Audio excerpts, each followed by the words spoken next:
মুসলিমদের নবী ঈসা আলাইহিস সালাম আর যিশু খ্রিস্ট একই ব্যক্তি মত মুসলিমদের। 25 ডিসেম্বর কি তার জন্মদিন? কি বলছেন গবেষকরা? 2 লাখ কোটি বা $2 ট্রিলিয়ন বেশি বেচা কেনা হয় বড়দিনকে ঘিরে। ধর্মীয় উৎসবটি কি বিশাল আন্তর্জাতিক ব্যবসাতে পরিণত হয়েছে? সৌদি আরবকে তাড়িয়ে ইয়েমেনের সবচেয়ে বড় তেল সমৃদ্ধ প্রদেশে নিয়ন্ত্রণ নিল দেশটির বিচ্ছিন্নতাবাদীরা। রিয়াদ কি হেরে গেল?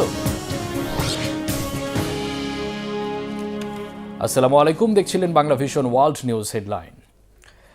মুসলিমদের নবী ঈসা আলাইহিস সালাম আর যিশু খ্রিস্ট একই ব্যক্তি, এমনটাই মত মুসলিমদের। আর খ্রিস্টান ধর্মাবলম্বীরা 25 ডিসেম্বর বিশ্বজুড়ে বড়দিন উদযাপন করেন যিশু খ্রিস্টের জন্মদিন হিসাবে। কিন্তু ইতিহাস, ধর্মীয় গ্রন্থ ও আধুনিক গবেষণায় যিশুর জন্মদিনের সুনির্দিষ্ট কোনো তারিখ উল্লেখ নেই। যিশু খ্রিস্টানদের বাইবেল ও মুসলিমদের কোরআনের ইঙ্গিত ও ঐতিহাসিক গবেষণা সব মিলিয়ে বড়দিনের তারিখ নিয়ে রয়েছে নানা ব্যাখ্যা ও মতামত। কি বলছেন দুই ধর্মের গবেষকরা? ডেস্ক রিপোর্টে জানাচ্ছেন ইমরান মাহমুদ। 25 ডিসেম্বর বিশ্বজুড়ে পালিত হয় খ্রিস্টীয় ধর্মাবলম্বীদের সবচেয়ে বড় ধর্মীয় উৎসব বড়দিন বা ক্রিসমাস। ব্রিটানিকা, জিসাস.নেট সহ বহু সংস্থার মতে ক্রিসমাস হচ্ছে যীশুখ্রিস্টের জন্মদিনের উৎসব। কিন্তু আসলেও কি যিশুর জন্ম 25শে ডিসেম্বর হয়েছিল? একাধিক সংস্থার একাধিক গবেষণা বলছে ভিন্ন কথা। তাহলে যীশুখ্রিস্টের জন্ম আসলে কবে? যীশুখ্রিস্ট, ইংরেজিতে জিসাস ক্রাইস্ট। খ্রিস্টান ধর্মের পাশাপাশি ইসলাম ধর্মাবলম্বীরাও যীশুখ্রিস্টকে বিশ্বাস করেন, যদিও মুসলিমরা সচরাচর তার আরবি নাম ঈসা আলাইহিসসালাম ব্যবহার করে থাকেন। পবিত্র কোরআন ও হাদিসের ভাষ্যমতে ঈসা আলাইহিসসালাম বা যিশু ছিলেন বনি ইসরায়েলের বংশের শেষ নবী। তাকে আল্লাহ আসমানি কিতাব ইনজিল দান করেন এবং একসময় তাকে জীবিত অবস্থায় আসমানে উঠিয়ে নেন। কিয়ামতের আগে তিনি দাজ্জালকে পরাজিত করতে এবং ইনসাফের রাজত্ব কায়েম করতে আবারও ফিরে আসবেন পৃথিবীতে। মুসলিমদের বিশ্বাস ঈসা আলাইহিসসালামকে দেয়া ইনজিলের পরিবর্তিত রূপই হচ্ছে বর্তমান বাইবেলের নিউ টেস্টিমেন্ট বা গসপেল। কিন্তু বাইবেলের কোথাও যীশুখ্রিস্টের জন্মের তারিখ উল্লেখ নেই, এমনকি তার জন্মের সালও উল্লেখ নেই কোথাও। তবে বহু খ্রিস্টান চার্চ ও ঐতিহাসিকদের গবেষণা থেকে এতটুকু জানা যায় যে তার জন্মের সময়টা ছিল খ্রিস্টপূর্ব 6 থেকে 4 অব্দের মধ্যে। তাহলে 25শে ডিসেম্বর কেন পালিত হয় যীশুখ্রিস্টের জন্মদিন? লাইফ সায়েন্সের একটি প্রতিবেদন মতে যদিও বিশ্বজুড়ে 25শে ডিসেম্বর যিশুর জন্মদিন পালন করা হয়, কিন্তু অধিকাংশ খ্রিস্ট ধর্মীয় গুরুই এটা স্বীকার করেছেন যে ওই দিন তার জন্ম হয়নি। বিভিন্ন ঐতিহাসিকদের গবেষণা মতে 25শে ডিসেম্বর ক্রিসমাস উৎসব শুরু করে রোমান ক্যাথলিক চার্চ, কারণ একই দিনে প্রাচীন রোমানদের স্যাটার্ন দেবতার উৎসব ছিল। অর্থাৎ ক্রিসমাস উৎসবটি শুরু করা হয় প্রাচীন মূর্তি পূজার উৎসব থেকে। আর এই দাবিটি কোনো মুসলিম গবেষকের না, বরং খ্রিস্ট ধর্মাবলম্বী গবেষকরাই বলছেন। এছাড়াও মুসলিমদের ধর্মীয় গ্রন্থ পবিত্র কোরআনে যীশুখ্রিস্ট বা ঈসা আলাইহিসসালামের কথা প্রত্যক্ষ ও পরোক্ষভাবে মোট 187 বার উল্লেখ আছে। তাকে পবিত্র কোরআনে আল মাসি বলা হয়েছে। পবিত্র কোরআনে ঈসা আলাইহিসসালামের জন্মের কথা উল্লেখ আছে, কিভাবে মারিয়াম আলাইহিসসালাম তাকে জন্ম দেন এবং কিভাবে তিনি মায়ের কোলে থাকা অবস্থায় কথা বলা শুরু করেন। কিন্তু কোরআনেও ঈসা আলাইহিসসালামের জন্মের কোনো তারিখ উল্লেখ নেই। তবে কিছু ইঙ্গিত পাওয়া যায় কোরআন থেকে। পবিত্র কোরআনে আল্লাহ বলেন, আর এই খেজুর গাছের কাণ্ড তোমার দিকে নাড়াও, তোমার উপর তাজা পাকা খেজুর পড়বে। এই আয়াতে আল্লাহ ঈসা আলাইহিসসালামের জন্মের সময় তার মা মারিয়াম আলাইহিসসালামের কথা উল্লেখ করেছেন। তিনি যখন দূরে কোনো এক নির্জন জায়গায় ঈসা আলাইহিসসালামকে জন্ম দিচ্ছিলেন, তখন আল্লাহ তাকে নির্দেশ দেন যে খেজুর ধরে ঝাঁকাতে, যেন তাজা পাকা খেজুর তার সামনে পড়ে আর তিনি তা খেতে পারেন। আর ডিসেম্বর মাস বা শীতকালে খেজুর পাকে না। এছাড়াও বাইবেলের নিউ টেস্টিমেন্টে গসপেল অফ লিউকে এমন বহু তথ্য পাওয়া যায় যা থেকে ধারণা পাওয়া যায় যে যিশুর জন্ম শীতকাল তথা ডিসেম্বরে হয়নি।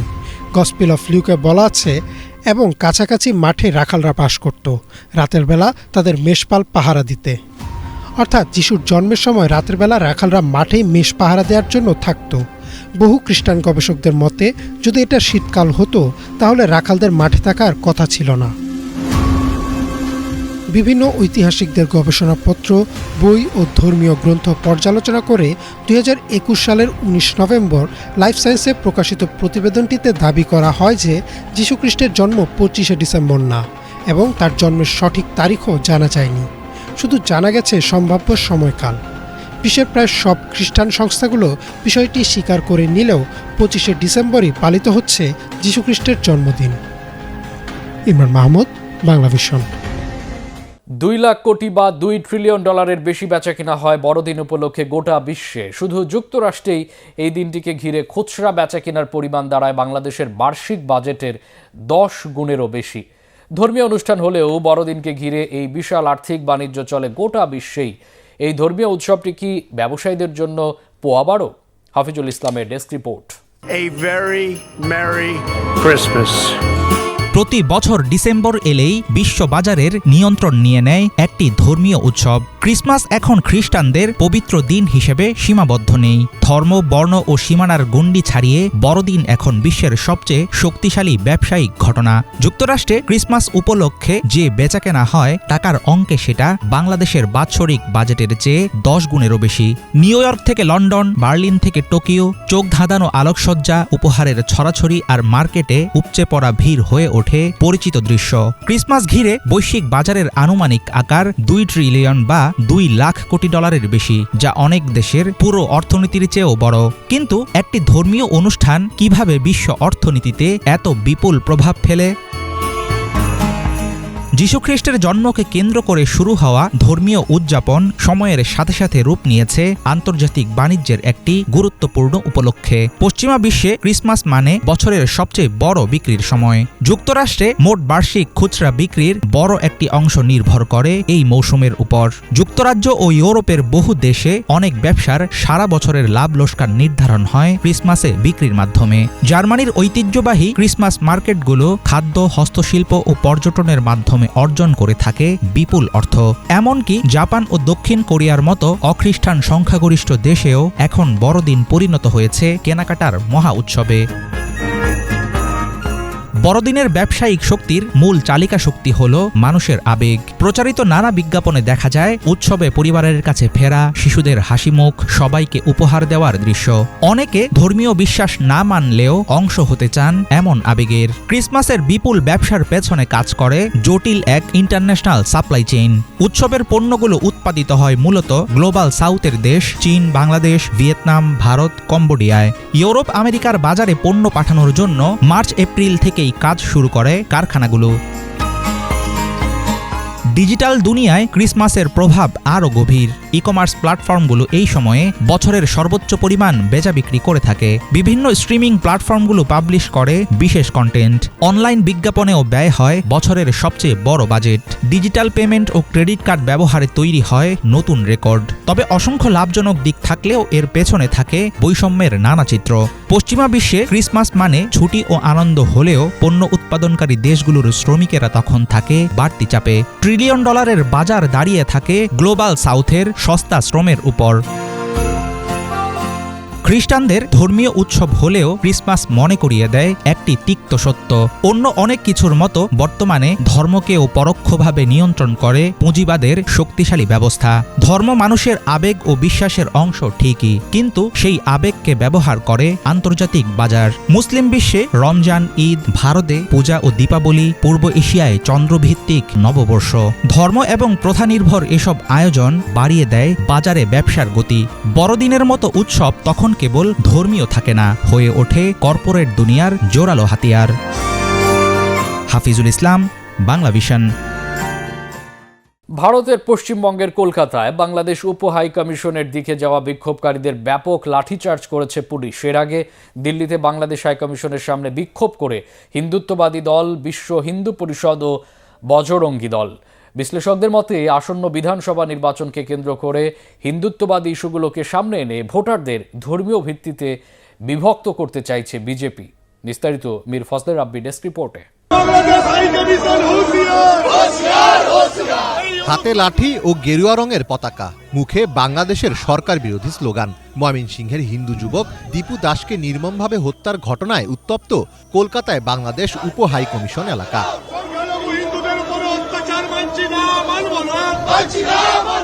23 ডিসেম্বর ভারতের দিল্লিতে বাংলাদেশ হাই কমিশনের সামনে বিক্ষোভ করে বিশ্ব হিন্দু পরিষদ ও বজরঙ্গী দল। এরপর সেই বিক্ষোভের ঢেউ আছড়ে পড়ে পশ্চিমবঙ্গেও। দুপুর 2টার দিকে বিক্ষোভকারীদের আটকে দেয় পুলিশ। এ সময় তারা ব্যারিকেড ভেঙে হাই সিকিউরিটি জোনে থাকা বাংলাদেশ উপ হাই কমিশনের দিকে আসতে চায়। পুলিশ এতে বাধা দিলে সংঘর্ষ শুরু হয়। ওই সময় এলাকাটি পরিষ্কার করতে পুলিশ ব্যাপক লাঠিচার্জ করে। এ সময় বেশ কয়েকজন আহত হন। এরপর কয়েকজনকে আটক করে পুলিশ ভ্যানে তোলা হয়। এমন ঘোলাটে পরিস্থিতির মধ্যে সেখানে আসেন প্রধানমন্ত্রী নরেন্দ্র মোদীর দল বিজেপির নেতারা। তারা হিন্দুত্ববাদী দলগুলোকে সমর্থন দেওয়ার ঘোষণা দেন। दीपू दास से जिंदा जलाया पूरा विश्व का हिंदू समाज, ये जो हुआ है ये छोड़ने वाला नहीं है। বাংলাদেশ ইস্যুতে ভারতের এই উত্তেজনার পেছনে রাজনৈতিক সমীকরণ বেশ জটিল। গভীর আবেগের আড়ালে রয়েছে সুদূরপ্রসারী রাজনৈতিক কৌশল। পশ্চিমবঙ্গে বিজেপি এবং তৃণমূল কংগ্রেসের মধ্যে রাজনৈতিক লড়াই দীর্ঘদিনের। চলমান এই পরিস্থিতিকে কেন্দ্র করে সুবিধা নিতে চাইছে বিজেপি। বিশ্লেষকদের মতে আসন্ন বিধানসভা নির্বাচনকে কেন্দ্র করে হিন্দুত্ববাদী ইস্যুগুলোকে সামনে এনে ভোটারদের ধর্মীয় ভিত্তিতে বিভক্ত করতে চাইছে বিজেপি। ভারতের প্রবীণ সাংবাদিক শুভাশিস মৈত্রের মতে বাংলাদেশ ইস্যুকে কাজে লাগিয়ে পশ্চিমবঙ্গের ভোটে রাজনৈতিক সুবিধা নিতে চাইছে বিজেপি। ডিডব্লিউকে দেওয়া এক সাক্ষাৎকারে শুভাশিস বলেন, এটা ঠিক যে পরিস্থিতি খারাপের দিকে যাচ্ছে, তবে বাংলাদেশে একটা প্রগতিশীল শক্তি আছে, তারাও মাথা তুলছে এবং কট্টরবাদের বিরোধিতা করছে। ভারতের সীমান্ত ঘেঁষা জেলাগুলোতে বাংলাদেশ থেকে আসা মানুষের সংখ্যা বেশি, ফলে সেখানে এই ধরনের প্রতিবাদ বিজেপির ভিত্তি শক্ত করতে সাহায্য করে। হিন্দুত্ববাদী দলগুলোর এই তৎপরতা একদিকে যেমন ধর্মীয় সংহতির বহিঃপ্রকাশ, অন্যদিকে বিজেপির জন্য মেরুকরণের রাজনীতির মাধ্যমে ক্ষমতা দখলের একটি কৌশল। এমন কর্মকাণ্ডের ফলে ভারতের অভ্যন্তর সাম্প্রদায়িক সম্প্রীতি নষ্ট হওয়ার ঝুঁকি তৈরি হচ্ছে বলে মনে করছেন অনেকে। মীর ফজলে রাব্বি, বাংলা ভিশন। ইহুদিদের উপর স্মরণকালের ভয়াবহ হামলা পরিকল্পনার অভিযোগে মুসলিম 2 আসামিকে দোষী সাব্যস্ত করেছে যুক্তরাজ্যের আদালত। এতে নতুন করে ছড়িয়ে পড়েছে আইএস জঙ্গি হামলার আতঙ্ক। অস্ট্রেলিয়া ইহুদিদের লক্ষ্য করে গুলিবর্ষণ আর 15 জনকে হত্যার 10 দিনের মাথায় এই রায় এলো। দোষী সাব্যস্ত হয়েছেন 38 বছর বয়সী ওয়ালিদ সাদাউই আর 52 বছর বয়সী আমার হোসাইন। তিউনিসিয়ায় থেকে যুক্তরাজ্যে যাওয়া সাদাউই ব্রিটিশ নারীকে বিয়ে করে 2012 সালে এসেক্সে বসতি গড়েন। আর ইরাকের সাবেক সেনা সদস্য আমার কুয়েত থেকে যুক্তরাজ্যে গিয়ে বসতি গড়েছেন 2006 সালে। ব্রিটিশ গোয়েন্দা সংস্থা MI6 জানিয়েছে হামলার জন্য AK-47, 1200 রাউন্ড গুলি আর 2টি হ্যান্ডগান কিনতে আগাম অর্থ পরিশোধ করেছিলেন মূল পরিকল্পনাকারী সাদাউই। 2024 সালের 8 মে একাধিক অভিযানে তাদেরকে গ্রেফতার করে পুলিশ। বলা হয়েছে যুক্তরাজ্যের ইতিহাসে ভয়ঙ্করতম হামলা চালিয়ে ইহুদিদের হত্যার পাশাপাশি আত্মঘাতী হওয়ার পরিকল্পনা ছিল তাদের। সেই সাথে 2001 সালের 11 সেপ্টেম্বর প্যারিসে সন্ত্রাসী হামলায় 130 জনকে হত্যার রেকর্ড ভাঙার ইচ্ছাও ছিল তাদের। মধ্যপ্রাচ্যের প্রভাবশালী শক্তি সৌদি আরবকে তাড়িয়ে ইয়েমেনের সবচেয়ে বড় তেল সমৃদ্ধ প্রদেশ হাদ্রামাউতের পূর্ণ নিয়ন্ত্রণ নিল ইয়েমেনের সশস্ত্র গোষ্ঠী সাউদার্ন ট্রানজিশনাল কাউন্সিল STC। দেশটির তেলক্ষেত্র এবং প্রধান প্রধান চেকপোস্টগুলোতে নিজেদের অবস্থান আরও মজবুত করেছে গোষ্ঠীটি। দখলকৃত অবস্থানে নিজেদের প্রশাসন ও সামরিক শক্তিকে স্থায়ী রূপ দিচ্ছে গোষ্ঠীটি। সৌদি কি হেরে গেল? মীর ফজলে রাব্বির আরেকটি ডেস্ক রিপোর্ট। ভূ রাজনৈতিক দাবার চালে উত্তপ্ত হয়ে উঠছে ইয়েমেনের পরিস্থিতি। এবার মধ্যপ্রাচ্যের প্রভাবশালী শক্তি সৌদি আরবের হুমকিকে রীতিমতো বৃদ্ধাঙ্গুলি দেখালো ইয়েমেনের বিচ্ছিন্নতাবাদী গোষ্ঠী সাউদার্ন ট্রানজিশনাল কাউন্সিল STC। ইয়েমেনের বৃহত্তম ও তেল সমৃদ্ধ প্রদেশ হাদ্রামাউতের পূর্ণ নিয়ন্ত্রণ নিল সশস্ত্র এই গোষ্ঠীটি।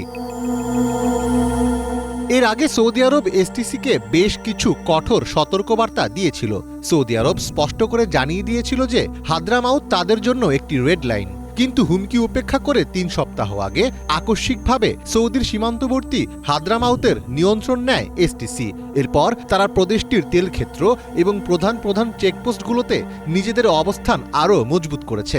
দখলকৃত অবস্থানে নিজেদের প্রশাসন ও সামরিক শক্তিকে স্থায়ী রূপ দিচ্ছে গোষ্ঠীটি। 22 ডিসেম্বর এক প্রতিবেদনে এসব তথ্য জানিয়েছে সংবাদ মাধ্যম ইয়েনি সাফাক। এক ভিডিও বার্তায় STCর জাতীয় পরিষদের প্রধান আলী আল খাতিরি বলেছেন, হাদ্রামাউতে তারা গত ৩ ডিসেম্বর থেকে স্থিতিশীলতা ফিরিয়ে এনেছেন। এছাড়া কাউকে হেনস্থা করা হচ্ছে না বলেও দাবি করেছেন তিনি। এসটিসি সদস্যদের মতে অস্ত্রের ওপর নিষেধাজ্ঞা দেওয়ার কারণে সেখানকার মানুষের মধ্যে স্বস্তি ফিরে এসেছে এবং ব্যবসা বাণিজ্য বেড়েছে। ইয়েমেনকে 2 ভাগে বিভক্ত করে আলাদা দেশ তৈরির দাবি করছেন এসটিসি সমর্থকেরা। আমরা দক্ষিণ আরব রাষ্ট্র ঘোষণার দাবি জানাচ্ছি। এটি আমাদের বৈধ অধিকারগুলির মধ্যে একটি। 1994 সালে দক্ষিণ আরব রাষ্ট্র দখল করা হয়েছিল। আমরা আমাদের দেশ ও আমাদের সম্পদ পরিচালনা করতে প্রস্তুত। স্বনির্ভর দক্ষিণ আরবের জনগণের জন্য মর্যাদাপূর্ণ জীবন উপভোগ করার সময় এসেছে। আমি আশা করি রাষ্ট্রপতি জনগণের দাবি গুরুত্ব সহকারে নেবেন। আজ আমরা রাস্তায় যে দৃশ্য দেখছি তা আন্তর্জাতিক সম্প্রদায় এবং জাতিসংঘ নিরাপত্তা পরিষদের কাছে উপস্থাপন করবেন, যাতে এই রাষ্ট্রের স্বীকৃতি লাভ করা যায়। ইয়েমেনের একটি অংশ এমনিতেই হুতি বিদ্রোহীদের নিয়ন্ত্রণে আছে। যে অংশটিতে আন্তর্জাতিকভাবে স্বীকৃত সরকার ছিল, সেখানের নিয়ন্ত্রণ এখন নিয়েছে বিচ্ছিন্নতাবাদীরা। এতে করে আন্তর্জাতিক স্বীকৃত সরকারের অবস্থান বেশ নাজুক হয়ে পড়েছে। এসটিসির নেতারা দাবি করেছেন তারা ওই অঞ্চলে স্থিতিশীলতা এনেছেন। তবে মানবাধিকার সংস্থাগুলো বলছে এসটিসি যোদ্ধারা অনেক মানুষকে নির্বিচারে আটক করেছে। বিশ্লেষকদের অনেকেই মনে করেন এটি আসলে পর্দার আড়ালে সৌদি আরব বনাম সংযুক্ত আরব আমিরাতের এক ধরনের প্রভাব বিস্তারের লড়াই। সৌদি আরব চায় ইয়েমেনকে এক রাখতে, যাতে তাদের সীমান্তে অস্থিরতা না বাড়ে।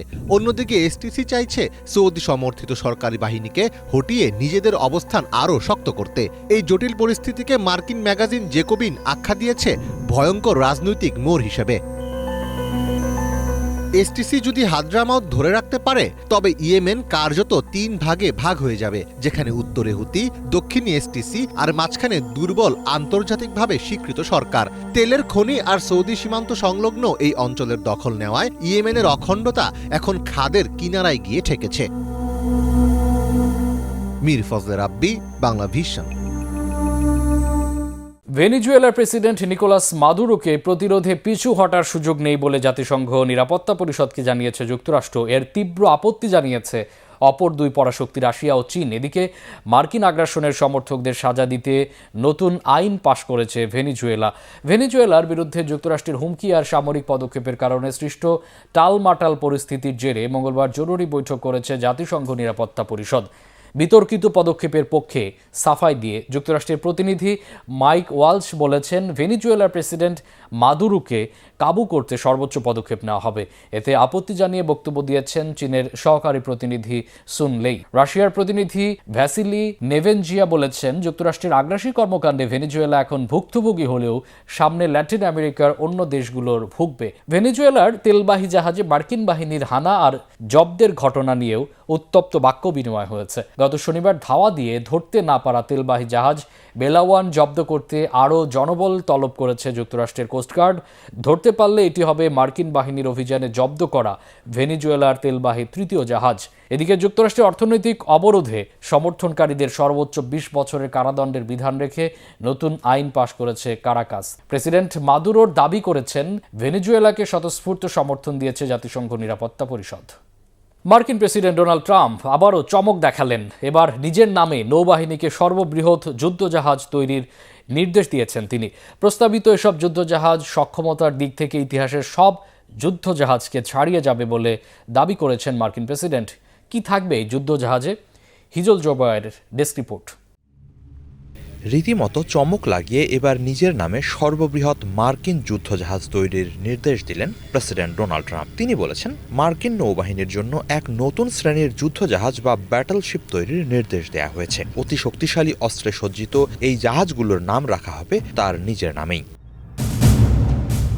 ফ্লোরিডার মার-আ-লাগো গলফ ক্লাবে সংবাদ সম্মেলনে ট্রাম্প জানান, প্রাথমিকভাবে তিনি 2টি ব্যাটলশিপ তৈরির অনুমোদন দিয়েছেন। এমন অন্তত 25টি যুদ্ধজাহাজ নির্মাণের পরিকল্পনা হাতে নেওয়া হয়েছে। প্রস্তাবিত জাহাজগুলো ইতিহাসের দ্রুততম এবং দীর্ঘতম জাহাজ হবে দাবি করে মার্কিন প্রেসিডেন্ট বলেন, এখন পর্যন্ত পৃথিবীতে যত ব্যাটলশিপ তৈরি হয়েছে তার চেয়ে অন্তত 100 গুণ বেশি শক্তিশালী হবে এগুলো। দানবীয় এই জলযানগুলোতে হাইপারসনিক মিসাইল সহ এমন সব মারণাস্ত্র মোতায়েন করা হবে যা এর আগে কেউ দেখেনি। ট্রাম্পের ভাষায় তার নামের এই জাহাজগুলো হবে মার্কিন নৌবাহিনীর প্রধান গর্ব।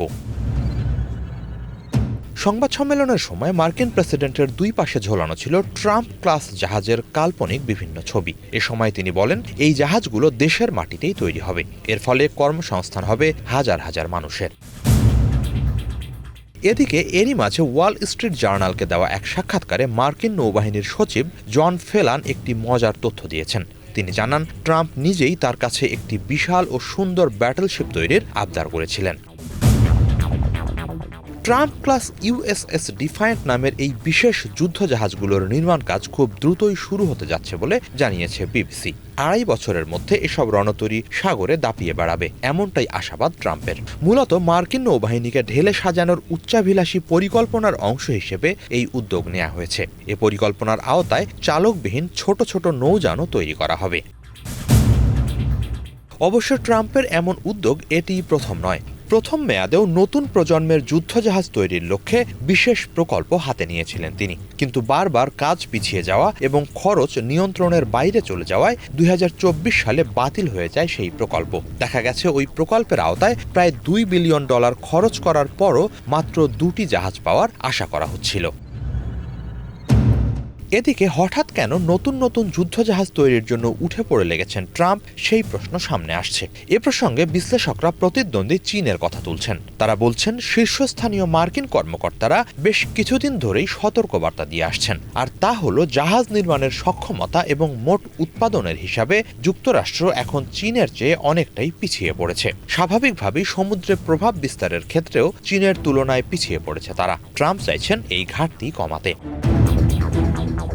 পরিসংখ্যান বলছে, চলতি বছর বিশ্বব্যাপী জাহাজ নির্মাণের যত অর্ডার হয়েছে তার 60%-এরও বেশি পেয়েছে চীন। তাদের হাতেই এখন বিশ্বের বৃহত্তম নৌবাহিনী। হিজল জোবায়ের, বাংলা ভিশন। রাশিয়ার রাজধানী মস্কোতে বোমা বিস্ফোরণে 2 পুলিশ কর্মকর্তা সহ 3 জন নিহত হয়েছে। রুশ তদন্তকারী কর্মকর্তারা জানিয়েছেন, স্থানীয় সময় বুধবার দুপুরে মস্কোর ইয়েলেতস্কায়া স্ট্রিটে ট্রাফিক পুলিশের 2 কর্মকর্তা পুলিশের একটি গাড়ির কাছে এক সন্দেহজনক ব্যক্তিকে দেখতে পান। সে সময় ওই ব্যক্তিকে আটক করতে গেলে বোমার বিস্ফোরণ ঘটায় সন্দেহভাজন হামলাকারী। এতে 2 পুলিশ ছাড়াও পাশে দাঁড়িয়ে থাকা এক ব্যক্তি নিহত হয়। নিহত ব্যক্তিটি বিস্ফোরক বহন করছিল কিনা তা নিশ্চিত হওয়া যায়নি। এর আগে গেল সোমবার একই স্থানে বোমা হামলা চালিয়ে রুশ সেনাবাহিনীর সিনিয়র জেনারেলকে হত্যা করা হয়। এই হত্যার পেছনে ইউক্রেনের হাত রয়েছে বলে অভিযোগ মস্কোর, তবে এ বিষয়ে কোনো মন্তব্য করেনি কিয়েভ। লিবিয়ার সেনাপ্রধান মোহাম্মদ আলী আহমেদ আল হাদ্দাদ আঙ্কারার কাছে বিমান দুর্ঘটনায় নিহত হয়েছেন। তার সঙ্গে আরও 4 কর্মকর্তা ও 3 ক্রু প্রাণ হারিয়েছেন। প্রাথমিক তদন্তে এই বিমান বিধ্বস্ত হওয়ার সাথে ধ্বংসাত্মক কোনো ঘটনার প্রমাণ পাওয়া যায়নি। আঙ্কারা থেকে ত্রিপোলির উদ্দেশ্যে যাওয়ার পথে বৈদ্যুতিক ত্রুটির কারণেই এটি বিধ্বস্ত হয় বলে জানা যাচ্ছে। হিজল জোবায়ের আরেকটি ডেস্ক রিপোর্ট। তুরস্কের রাজধানী আঙ্কারার কাছে বিমান বিধ্বস্ত হয়ে নিহত হয়েছেন লিবিয়ার সেনাপ্রধান মোহাম্মদ আলী আহমেদ আল হাদ্দাদ। তার সঙ্গে আরও 4 কর্মকর্তা নিহত হয়েছেন। এই বিমান বিধ্বস্তের ঘটনাকে বিপর্যয়কর উল্লেখ করে লিবিয়ার জাতিসংঘ স্বীকৃত প্রধানমন্ত্রী আব্দুল হামিদ দবেইবা জানিয়েছেন, আঙ্কারায় একটি সফর শেষে দেশে ফিরছিলেন সেনাপ্রধান ও ওই কর্মকর্তারা। এক বিবৃতিতে দবেইবা বলেন, এই মহাবিপর্যয় লিবিয়া, সেনাবাহিনী ও জনগণের জন্য এক বিশাল ক্ষতি।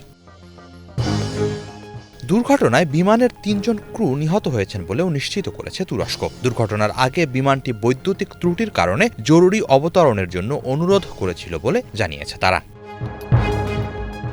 তুরস্কের প্রেসিডেন্টের কমিউনিকেশনস ডিরেক্টরেটের প্রধান সামাজিক মাধ্যম এক্স এ লিখেছেন, লিবিয়ার সেনাপ্রধান মুহাম্মদ আল হাদ্দাদ তার 4 সফরসঙ্গী ও 3 ক্রু বহনকারী একটি প্রাইভেট জেট বৈদ্যুতিক ত্রুটির কারণে বিমান চলাচল নিয়ন্ত্রণ কেন্দ্রের কাছে জরুরি অবতরণের জন্য অনুরোধ করেছিল। আঙ্কারার প্রধান প্রসিকিউটর অফিস এ ঘটনায় তদন্ত শুরু করেছে বলে জানিয়েছেন তুরস্কের আইনমন্ত্রী। প্রাথমিক তদন্ত প্রতিবেদন অনুযায়ী লিবিয়ার সেনাপ্রধানের বিমান দুর্ঘটনার সঙ্গে কোনো ধ্বংসাত্মক কর্মকাণ্ড জড়িত নেই বলে মনে করা হচ্ছে। আল জাজিরাকে এমনটাই জানিয়েছেন এক তুর্কি কর্মকর্তা। তুরস্কের স্বরাষ্ট্রমন্ত্রী আলী ইয়ারলিকায়া এক্স-এ জানান, বিমানটি উড্ডয়নের কিছুক্ষণ পরই সংযোগ হারিয়ে ফেলে। এটি আঙ্কারার এসেনবোগা বিমানবন্দর থেকে ত্রিপোলির উদ্দেশ্যে যাচ্ছিল। এর আগে আরেক পোস্টে তিনি জানিয়েছিলেন, যাত্রীবাহী ফ্যালকন 50 বিমানটি 23 ডিসেম্বর রাত 8:10 আঙ্কারা থেকে উড্ডয়ন করে। 8:52 নিয়ন্ত্রণ কক্ষের সঙ্গে বিমানটির যোগাযোগ বিচ্ছিন্ন হয়ে যায়। এরই মাঝে তুরস্কের আধা সামরিক বাহিনী বিমানটির ধ্বংসাবশেষ উদ্ধার করেছে। আঙ্কারা থেকে এর দূরত্ব 74 কিলোমিটার। আলী আহমেদ আল হাদ্দাদকে হারানো লিবিয়ার বর্তমান সরকারের জন্য এক বিশাল ক্ষতি হিসেবে দেখা হচ্ছে। দীর্ঘদিন ধরে সেনাবাহিনীতে চাকরিরত এই কর্মকর্তা পশ্চিম লিবিয়ায় ব্যাপক জনপ্রিয়। লিবিয়ার ক্ষমতাচ্যুত নেতা মুয়াম্মার গাদ্দাফি বিরোধী বিদ্রোহে গুরুত্বপূর্ণ ভূমিকা পালন করেছিলেন তিনি। 2011 সালে গাদ্দাফির পতনের পর গৃহযুদ্ধে জড়িয়ে পড়ে লিবিয়া। 2014 সাল থেকে সেখানে সমান্তরাল দুটি সরকার আছে। ত্রিপলি ভিত্তিক দবেইবার সরকারকে স্বীকৃতি দিয়েছে জাতিসংঘ। এই সরকারের সঙ্গেই ঘনিষ্ঠ সম্পর্ক রয়েছে আঙ্কারার। তারা এই সরকারকে অর্থনৈতিক ও সামরিক সহায়তা দিয়ে যাচ্ছে। 2020 সালে দবেইবার সরকারকে প্রশিক্ষণ ও সহায়তা দিতে সেখানে প্রথমবারের মতো সেনাদল পাঠায় তুরস্ক। আল হাদ্দাদের এই সফরে নিরাপত্তা ও প্রতিরক্ষা খাতে দুই দেশের মধ্যে দ্বিপক্ষীয় সহযোগিতা নিয়ে গুরুত্বপূর্ণ বৈঠক হয়। এরই মাঝে এই বিমান দুর্ঘটনা দবেইবার সরকারের জন্য বিশাল এক ধাক্কা। হিজল জুবায়ের, বাংলা ভিশন। চিকিৎসার বদলে রোগীকে পিটিয়ে জখম। ঘটনাটি ঘটেছে ভারতের হিমাচল প্রদেশের সিমলার ইন্দিরা গান্ধী মেডিকেল কলেজ ও হাসপাতালে। চিকিৎসা করাতে এসে হাসপাতালের শয্যায় শুয়ে থাকা এক রোগীর সঙ্গে প্রকাশ্যে হাতাহাতিতে জড়িয়ে পড়েন এক চিকিৎসক। চিকিৎসকের মারধরের সেই দৃশ্য মুহূর্তেই ভাইরাল হয়েছে নেট দুনিয়ায়। পুরো ঘটনাকে ঘিরে গঠন করা হয়েছে তদন্ত কমিটি, চলছে প্রশাসনিক অনুসন্ধান। কি হয়েছিল সেখানে? মোর্শেদ আলমের ডেস্ক রিপোর্ট। চিকিৎসা করাতে এসে রোগী যখন হাসপাতালের শয্যায়, তখনই সেখানে তৈরি হলো রণক্ষেত্র। সাদা অ্যাপ্রন আর মুখে মাস্ক পরা চিকিৎসকের হাতে মার খেতে হলো হাসপাতালের বেডে শুয়ে থাকা রোগীকে। আর সেই দৃশ্যই এখন ভাইরাল নেট দুনিয়ায়। সামাজিক যোগাযোগ মাধ্যমে ছড়িয়ে পড়া ভিডিওতে দেখা যায় রোগীর হাত থেকে স্যালাইনের স্ট্যান্ড কেড়ে নিয়ে সেটি দিয়ে আঘাত করার চেষ্টা করছেন চিকিৎসক। আতঙ্কের শয্যাতেই শুয়ে লাথি মারতে শুরু করেন রোগী। পরিস্থিতি সামলানোর বদলে অন্য এক চিকিৎসক রোগীর পা চেপে ধরেন। এরপর শয্যার পাশে দাঁড়িয়ে রোগীর মুখের কাছে পৌঁছে পরপর চড় মারতে দেখা যায় অভিযুক্ত চিকিৎসককে। গণমাধ্যমের সূত্রে জানা গেছে, স্কুল শিক্ষক অর্জুন পানোয়ার এন্ডোস্কোপির জন্য হাসপাতালে ভর্তি হন। পরীক্ষার পর তাকে বিশ্রাম নিতে বলা হলে সেখানে বিশ্রাম নিতে থাকেন তিনি। পরে সেই স্থানে অন্য এক চিকিৎসক এসে তার সঙ্গে তর্কে জড়িয়ে পড়েন। এরপর সেই সামান্য কথা কাটাকাটিতেই মুহূর্তের মধ্যে রূপ নেয় হিংস্র সংঘর্ষে। 22 ডিসেম্বর ভারতের হিমাচল প্রদেশের সিমলার ইন্দিরা গান্ধী মেডিকেল কলেজ ও হাসপাতালে এ ঘটনা ঘটে। ঘটনার জেরে পালমোনারি মেডিসিন বিভাগের সিনিয়র রেসিডেন্ট চিকিৎসক রাঘব নারুলার বিরুদ্ধে ব্যবস্থা নিয়েছে প্রশাসন। গঠন করা হয়েছে 3 সদস্যের তদন্ত কমিটিও। সাময়িক বরখাস্ত করা হয় চিকিৎসককে। মোর্শেদ আলম, বাংলা ভিশন। 127 বছরের পুরানো উৎসব মূলার রাত, তবে ক্ষণস্থায়ী। রীতিমতো পানি ছিটিয়ে টিকিয়ে রাখতে হয়। মজার ব্যাপার হলো, এই উৎসব যাকে ঘিরে তার নাম শুনলে নাক সিটকান অনেকেই। কি এটি? এ কি খাওয়ার কোনো কিছু? কোন দেশে একে ঘিরে উৎসব পালন হয়? ডেস্ক রিপোর্টে জানাচ্ছেন সঞ্জিদা ইসলাম তন্নি। অদ্ভুত দৈত্য, লাল সাদা আর সবুজের বড় আকারের দাঁতওয়ালা এই দৈত্যগুলো দেখে মনে হতে পারে কাঠ বা গাছ দিয়ে তৈরি কোনো শিল্পকর্ম, কিন্তু আসলে এগুলো একটি সবজি দিয়ে তৈরি। মজার ব্যাপার হলো, এই সবজির নাম শুনলে অনেকে নাকও সিটকে ফেলে। এটি মূলা। ঠিকই শুনেছেন, লাল মূলার শরীরে খোদাই করা চোখ মুখ। কেউ হাসছে, কারোর চেহারায় বিস্ময়। শিল্পীর হাতের ছোঁয়ায় শীতের এই সাধারণ সবজিগুলো হয়ে উঠেছে গল্পের এক একটি জীবন্ত চরিত্র। মেক্সিকোর ওয়াক্সা শহরে দেখা যায় এমনই এক অদ্ভুত মূলার বাজার, যেখানে মূলার ওপর বিভিন্ন দৃশ্য ফুটিয়ে তুলে প্রদর্শনীর আয়োজন করা হয়।